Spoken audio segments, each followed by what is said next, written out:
Welcome to Subject to Change, a sustainability podcast. We're here with Kyle Thomas to hear about Crop2Shop. We're going to talk a lot about Crop2Shop today, but remind me again what your other organization is. Ooh, fancy. Sorry, he got a fancy drink. I saw it on the corner of my eye. Did you think it's like a martini? I was trying to keep that on the low, but No. it's a martini. No. Awesome. Yeah. That's how I roll. I like it. You open the door for it, so there you go. Yeah. Anything goes on this show. Well, okay. Anything legal goes on this show. Natural systems engineering.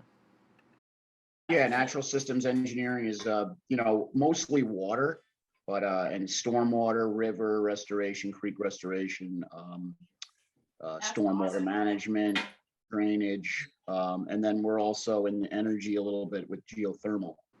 It's forever a small world. So I actually happened on Kyle because I found this organization called Crop2Shop, and when I read the little byline on Twitter, I was like, oh my gosh, this is amazing. What is this? I need to know more about it. So I sent him a DM. He writes back and he's like, it's your good buddy Kyle. And I'm like, what the heck? What a small world. Please don't forget to like, comment, and subscribe. When you see the little microphone in the lower right, click on that to learn more. We're so glad you're here. So Kyle, tell us what you're up to. Yeah, so this is going back a couple of years now, I guess, where I sort of became more aware of the whole food desert phenomenon. Lottery tickets, beer, and Cheetos. I do live in the city of Syracuse, and so I actually experienced that in my neighborhood. So, I have a corner store at the corner that sells lottery tickets and beer and Cheetos, and so I buy some of that, of course, but I'm not able to get any fresh produce there ever, and I always have to get in my car and go to Wegmans, and so that that was kind of like a firsthand experience of all that. And then going to like farmers markets, and I'm not a super veggie eater, healthy eater, whatever, but I do go to farmers markets and the like, and I just see how they do their business, small farmers, that is, and their opportunities to sell are limited to farmers markets and roadside stands, and perhaps I do CSAs as well. But and sort of it was a little bit of a light bulb for me that what if you could facilitate making connections between these parties, and then they could it could be very tailored in terms of avoiding wastage, where if you have a corner store and they think they have customers that'll buy a few quarts of strawberries, well, if you find this farmer that's willing to deliver that, either when he goes to the farmer's market or even outside of that, why not? Wouldn't that be an opportunity? I'm sorry. So you're kind of linking dots that have been there for a while in a different way. Right. Yeah. That's phenomenal. Make it happen. Yeah, thanks. And so I said a year ago, I hired a developer because it was really gnawing at me. I was like, man, this is something that could happen. And so I basically just went out of pocket and hired a developer to develop basically an e-commerce website from the ground up. And now it exists. It's www.crop2.shop. And we couldn't get the crop2shop.com. That's like a website that sits out there. It's not functioning, and nobody apparently owns it, but I don't know. Anyway, for the store, restaurant, or household. So we're that's the website, and basically it facilitates those transactions. It allows flexibility. There's a chat function in there so that the farmer and the store or restaurant or household or nice.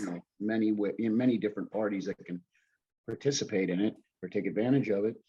And the chat function allows them to sort of tailor the transaction as they see fit. So the store says, well, I don't open till 10 a.m. I can't take deliveries until 10, or whatever, they can handle all that on there. It allows for cash transactions, credit card, check, whatever. And so, you know, in light of, and I guess the, you know, the areas that you both are involved in, and you know, kind of the sustainability realm and all that, I really think it's really apropos for that, because it's, you know, local produce, not, you know, you're not talking about the transportation and all that, and that, you know, and now when we're seeing things affected by climate change and pandemics and everything else, it's really something that I think fills a niche in that area. Yeah. I've always felt that the local economy is actually the cornerstone of real sustainability efforts. I mean, if we're not tapping into that skill set and that network, I mean, things are bound to fail, because they're just going to be perceived as additional cost or out of the way. But local economy is fantastic. A ton of questions, always. And I've got like a ton of questions. I mean, I'm like, how long have you had this site up? We launched it a year ago, March of 2021. Right. And what's surprised you the most so far? Like, what's the big, hey, I didn't think of this, or wow, this is working better, or not as good as I thought?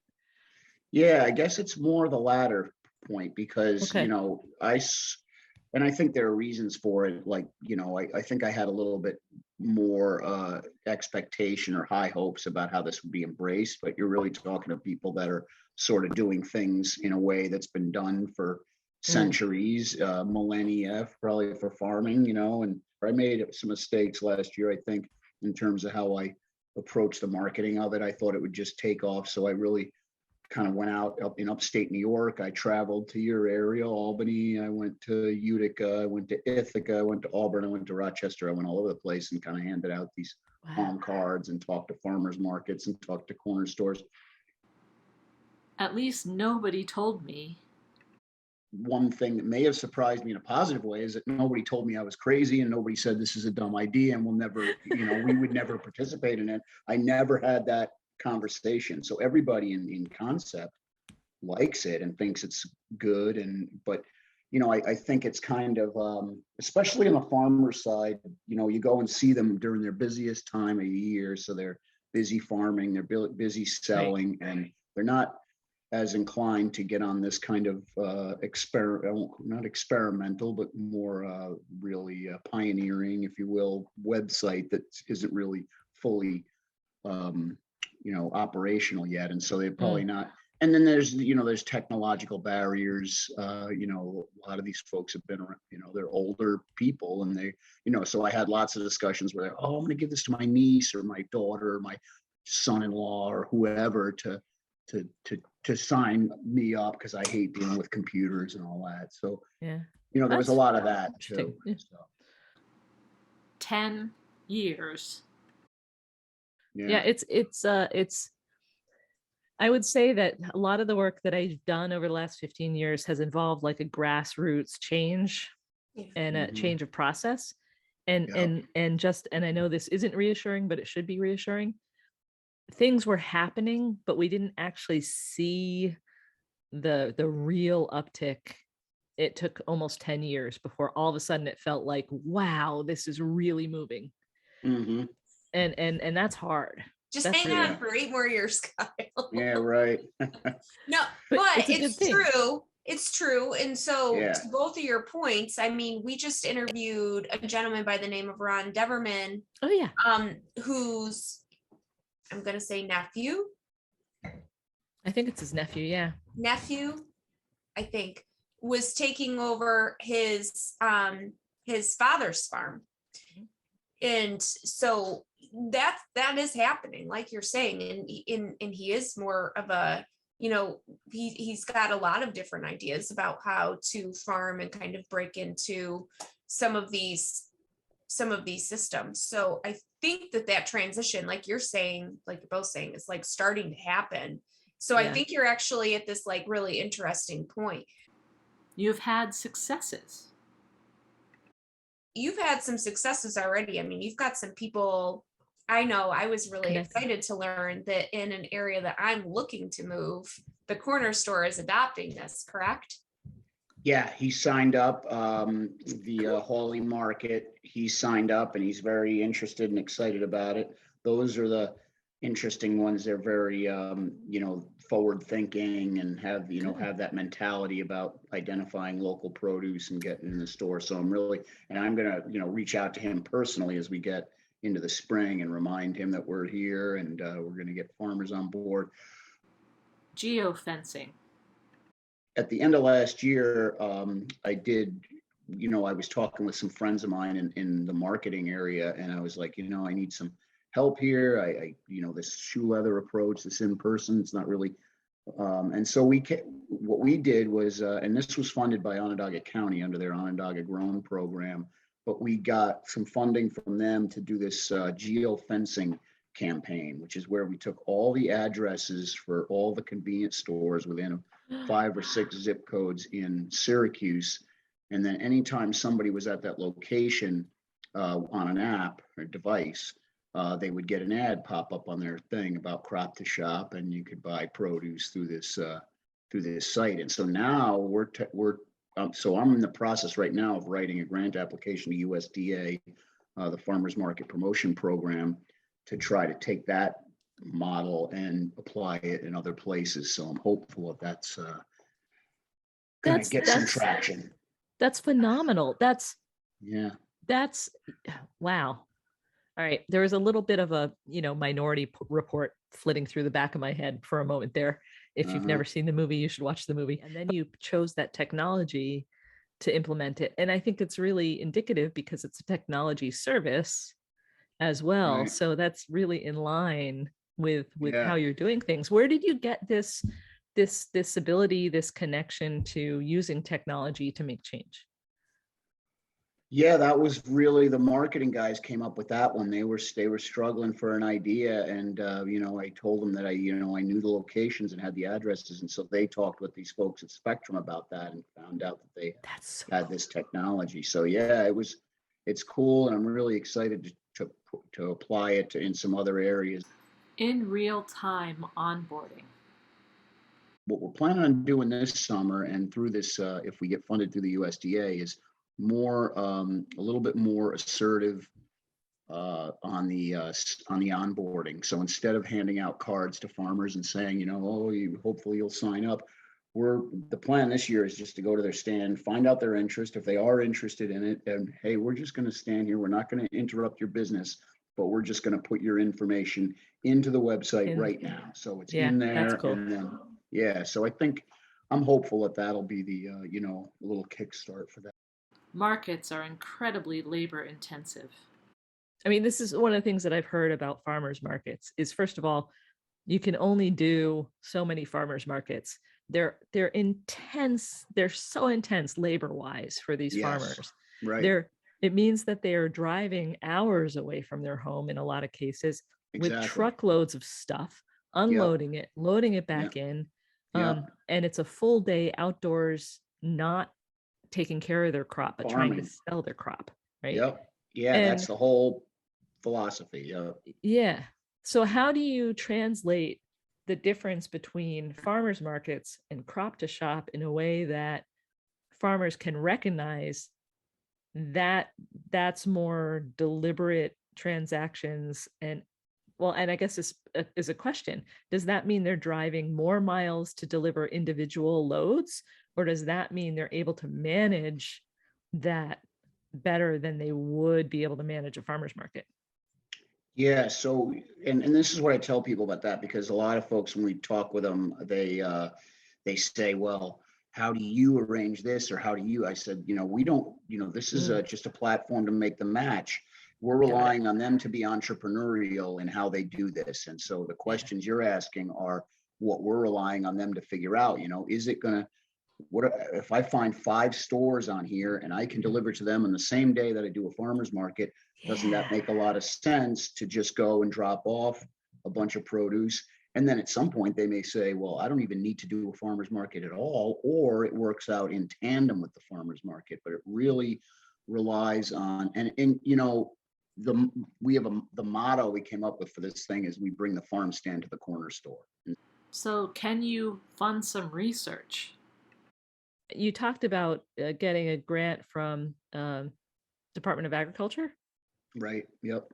I'm wondering if there's a way to craft a research project for college age students to tell the story.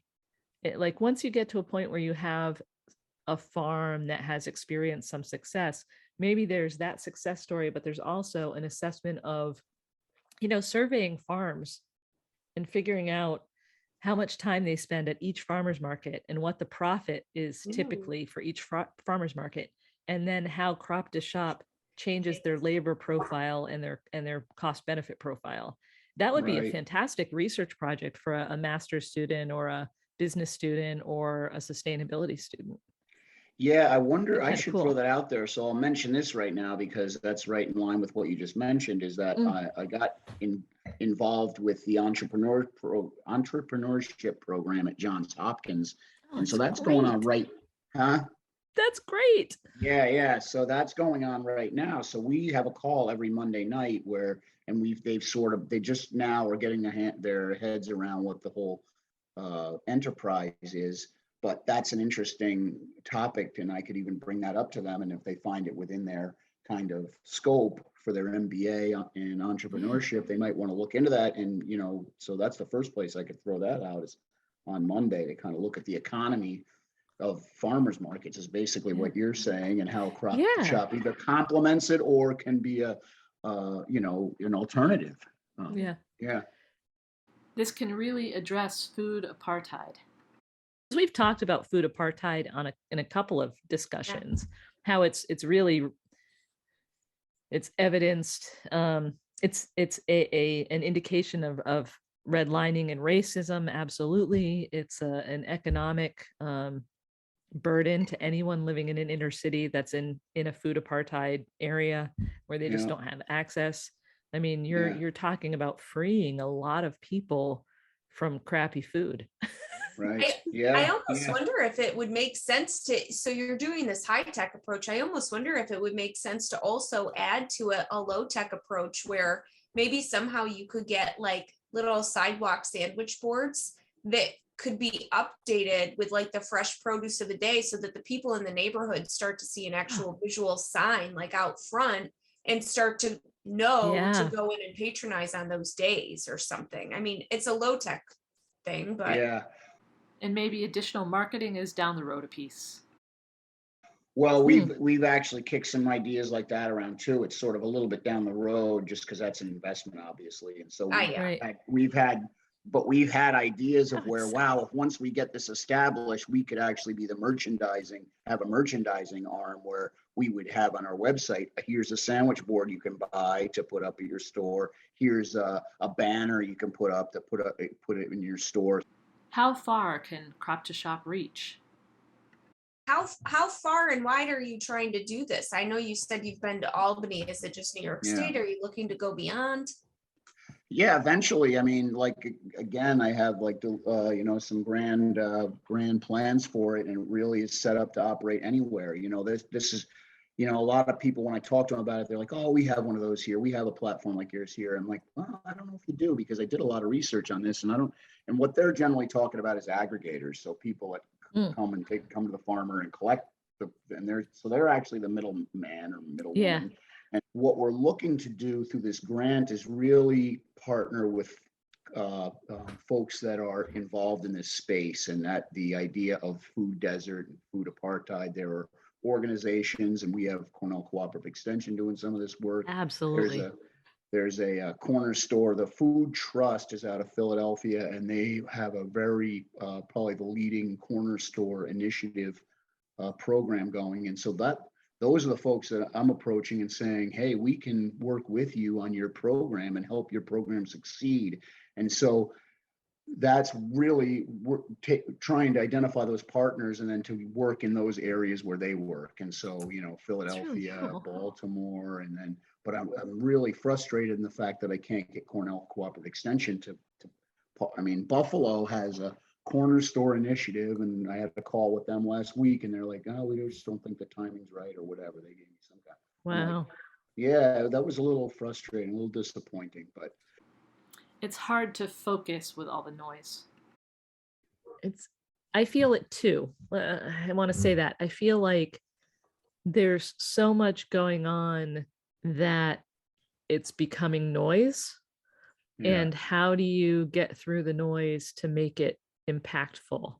And I think that's I might be assuming, but I think that's probably what you feel is that this has value, but people are so distracted by all the things going on. It's hard for them to pick out the important things that are going on. Yeah, there's probably truth to that. I think that there's something that this reminds me of, and I can't remember the name of it, but I first heard about it at one of the last Greenbuild conferences I went to, and it was actually it was a matching program, but it was matching food waste to food use. So it was Right. like when a conference had an overage of food, this platform, I gotta find it because I think there's a connection here, would be able to identify where the need was and then make the introduction so the food could be transferred. Jams and jellies. People are all, man, you should do honey, you should do maple syrup, you should do bread, I'm like, yeah, bring it, I'll do whatever. I mean, all it does is, that's the key, right? Your system can do anything. Yeah, absolutely. Yep. That's really important to know, because you're not actually taking a commodity and selling it to somebody. What you're doing is you've got a platform that allows people to say, I have this, and for other people to say, I want this, and to find each other. Yeah, I had a woman call me right off it was so funny because it's targeted towards fresh produce, and I didn't get a lot of people inquiries from them, right? But I did get one inquiry right off the bat. This woman owns a jam and jelly thing, and she goes, can I do my jams and jellies to there? I'm like, well, you can't right now, but I can make it happen in a day. I can just put jams and jellies on there, and so she's like, yeah, that's cool. I'd like to do that. So we put her jams and jellies on there. What about SNAP benefits? I guess my other question is, like, how does this work with like SNAP benefits? I mean, I know it has no impact on you, but how does it impact the corner store? Do you know? Well, I don't. Yeah, that's something that somebody brought up because they said that you should somehow be able to handle SNAP. I don't know the answer to that. I mean, well, the one thing I'll say, I don't know the mechanism behind it. But I will say that last year I talked with somebody who's involved in the Double Up Food Bucks program. Are you familiar with that? No, what's that?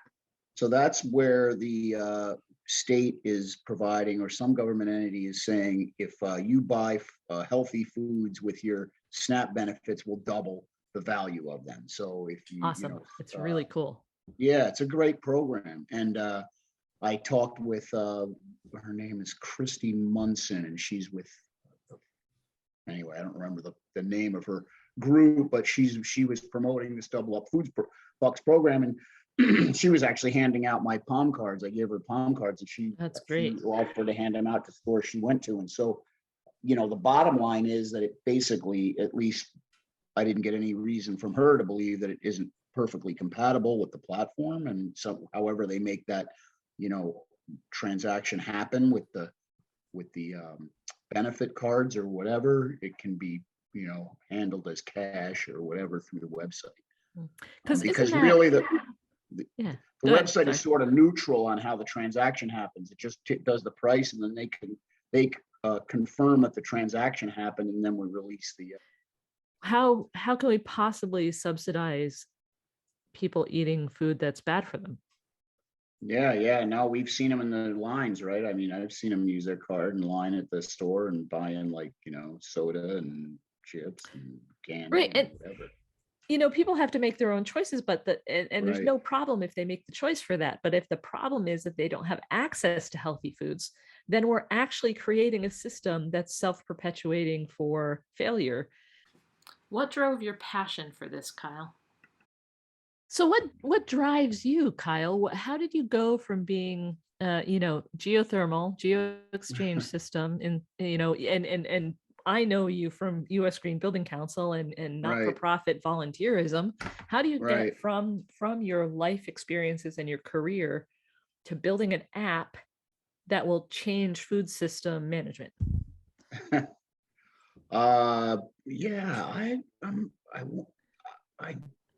Boy, that's a question I didn't see coming. I think that's kind of two-part. I think the answer is a little different than what my involvement in, like, I'm in Citizens Climate Lobby too, which Lauren may remember too. So that was, kind of a big, that's been a big part of my life. We can talk about that in a minute too, if you want. Yeah, we absolutely. An update on that. Yeah, sure. But, so that part of climate change and all the environmental, I'm an environmental engineer. So that stuff's always been like, front and center for me, probably one of the most important things. It's really an investment in change.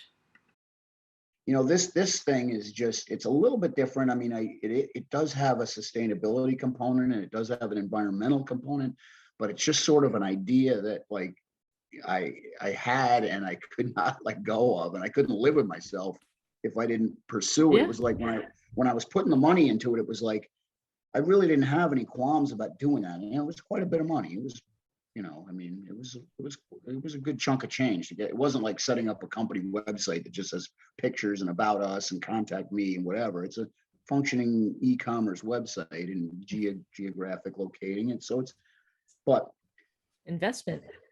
Yeah.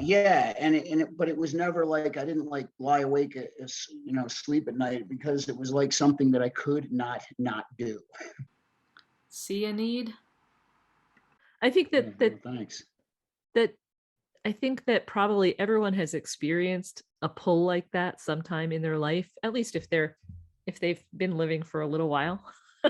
And some people allow that to show them a way to do something, and some people snuff that out. And I think it's impressive that you took the call, whether it was just a gut instinct that this is needed, or whether it's, somebody haunting you in the middle of the night saying, why aren't you fixing this problem? That's what gets us closer to better, in my opinion. I'm thinking of there's a movie, what is it? The movie Robots. It was like, it's probably 15 years old, this movie, an animated movie. And it's one of the taglines in it is see a need, fill a need. And my absolute favorite new expression. Well, I've just been telling myself, no risk it, no biscuit. So that's my mantra on that thing. So. No risk it, no biscuit. Yeah. Okay, I'm going to hold on to that phrase. I've never heard that before. No. It's very apropos with the whole Crop2Shop. Right. I like it. Jodi brings the conversation down. I actually would say that's one of the struggles with Crop2Shop, is that you're doing a very valuable one layer of the system. It's probably not going to sing until a couple of other layers come into play at the same time. And then how do you do that? I mean, that takes a team across those layers. Okay, that wasn't meant to be a downer. I find that very exciting that we're starting to see the fact that we need to work together across those layers. All right, Kyle, who's your hero? We should probably get to our 2 questions. Yeah, this is awesome. I mean, I have to tell you that moving to the private sector today was another 10-hour day. And I was like, oh my God, and now we have an interview. And I've loved every minute of it. Oh, good. I'm glad. I always find nobody told me about the pop quiz though. Oh, it's simple, sort Okay. of. It's just 2 questions. It's not really a pop quiz. Depends. Depends on how quick you are on your feet. Oh my God. Yeah. All right, Jodi, you're up. All right. So we start soft. Who's your hero? Who can we be inspired by? That we could maybe access on Twitter, or maybe read something they've written or learn about them. who inspires you, or if they're not around still, that's okay too. Just share with us. And Oh, plenty of wow, people say okay. family members, so it's okay. Yeah. Wow, that's something. Hmm.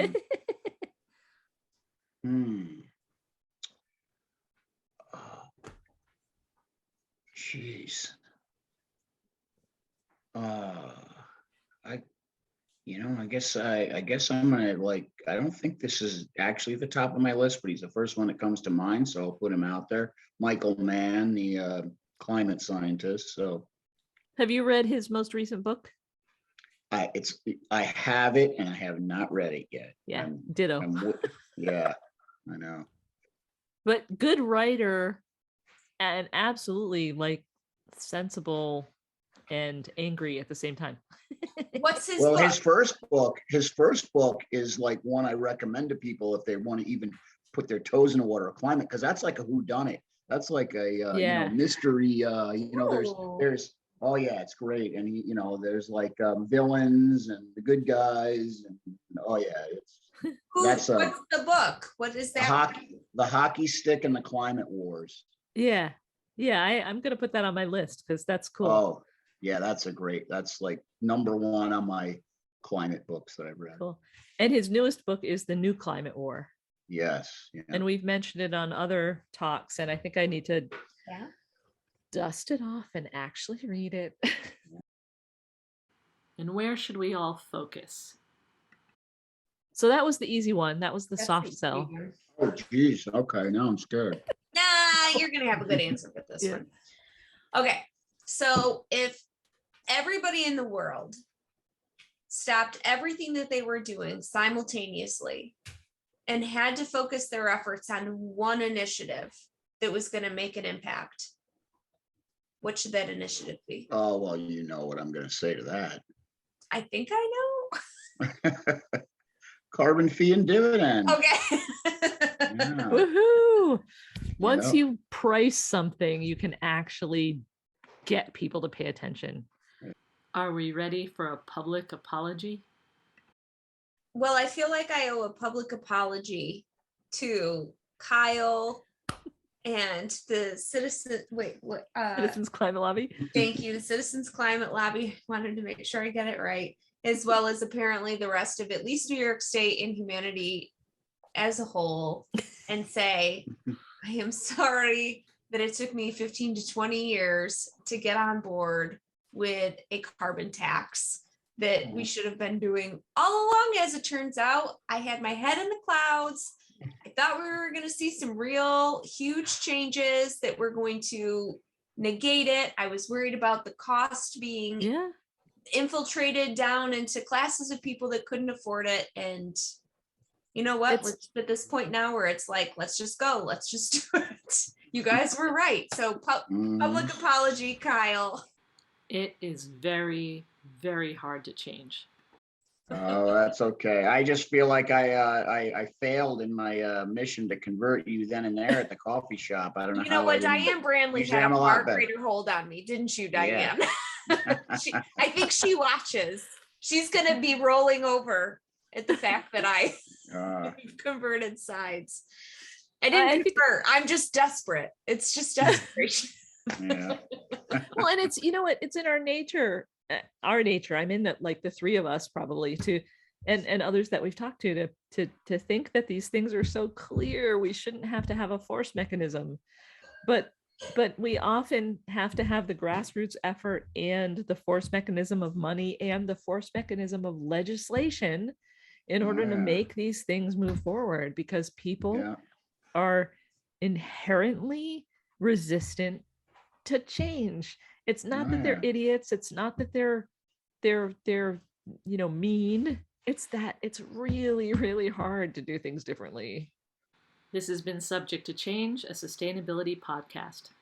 Okay, we'll do it, of course. All right, thank you. All right, yep. We'll tag you when this goes out. Oh yeah. Oh, he's gone.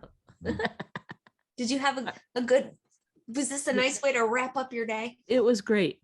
It was great. Yeah, it was.